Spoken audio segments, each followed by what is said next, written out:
Air merupakan senyawa yang sangat penting bagi seluruh kehidupan di planet ini. Hampir 71% permukaan bumi diselimuti oleh air. Dari sudut keilmuan hayati, air memiliki sifat-sifat yang penting untuk berlangsungnya sebuah kehidupan. Air adalah suatu zat yang tersusun dari unsur kimia hidrogen dan oksigen dan berada dalam bentuk gas, cair, dan padat. Air adalah salah satu senyawa yang paling banyak dan penting. Air juga ada di planet dan bulan lain baik di dalam maupun di luar tata surya. Air sangat penting bagi manusia, hewan, dan tumbuhan. Bagi manusia, air melarutkan nutrisi, mengatur suhu, membantu pencernaan, dan membuang limbah. Bagi hewan, air adalah minuman, habitat, dan membantu berbagai fungsi tubuh. Bagi tumbuhan, air adalah bahan baku fotosintesis, pelarut hara, menjaga kekokohan, dan mengatur suhu. Intinya, air adalah kebutuhan mendasar bagi kelangsungan hidup semua organisme. Tujuan utama air bagi manusia, hewan, dan tumbuhan adalah untuk menunjang kehidupan. Air ditemukan dalam 3 bentuk berbeda di bumi, yaitu gas, padat, dan cair. Bentuk air tergantung pada suhu. Air di planet kita mengalir sebagai cairan di sungai dan samudra dalam bentuk padat seperti es di kutub utara dan selatan, dan merupakan gas uap di atmosfer. Jenis-jenis air berikut adalah beberapa jenis air berdasarkan sumbernya: air laut, air tawar, air danau, air sungai, dan air tanah. Sifat fisik air: yang pertama, tidak berwarna, tidak berasa, tidak berbau. Yang kedua, titik beku dan titik didih. Yang ketiga, sifat penyimpanan panas yang baik. Yang keempat, tegangan permukaan. Dan yang terakhir, kekuatan menarik molekul. Sifat kimia air: yang pertama, rumus kimia H2O. Yang kedua, molekul polar. Yang ketiga, pelarut universal. Yang keempat, kemampuan melarutkan garam. Yang kelima, reaksi kimia seperti fotosintesis. Hujan merupakan bagian dari siklus air. Apa itu siklus air? Mari kita lihat proses terjadinya siklus air.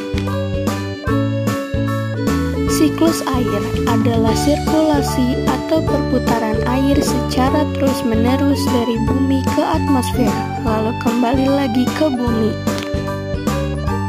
Secara garis besar, sirkulasi air melalui 3 tahapan, yaitu penguapan, pembentukan awan, dan terjadinya hujan. Air di laut, sungai, dan danau menguap karena terkena panas matahari. Proses penguapan tersebut disebut evaporasi. Tumbuhan juga mengeluarkan uap air ke udara akibat panas matahari. Proses penguapan yang berasal dari tumbuhan disebut transpirasi.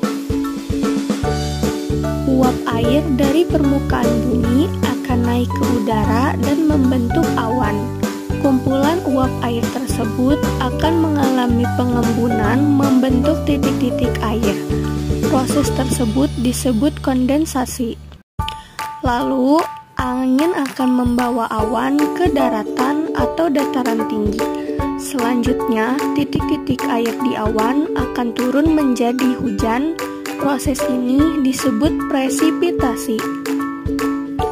Lalu, air akan mengalir ke daratan rendah dan menciptakan suatu siklus yang berlangsung terus-menerus. Lalu, air akan mengalir ke daratan rendah dan menciptakan suatu siklus yang berlangsung secara terus-menerus. Jadi, siklus air adalah sirkulasi atau perputaran air secara terus-menerus dari bumi ke atmosfer lalu kembali lagi ke bumi. Secara garis besar, siklus air melalui 3 tahapan, yaitu penguapan, pembentukan awan, dan terjadinya hujan. Manfaat siklus air: 1. Menjaga ketersediaan air di bumi. 2. Mengisi sumber air tanah. 3. Menjaga ekosistem. Air itu sungguh luar biasa, mulai dari siklusnya yang tak pernah berhenti, perannya yang penting bagi seluruh makhluk hidup, sampai keunikan sifat-sifat kimianya. Bayangkan saja, tanpa air takkan ada kehidupan seperti yang kita kenal. Intinya, air bukan hanya sekedar cairan biasa. Ia adalah fondasi kehidupan dan memiliki peran yang sangat kompleks dan penting di planet kita. Oleh karena itu, menjaga kebersihan dan ketersediaan air adalah tanggung jawab kita bersama.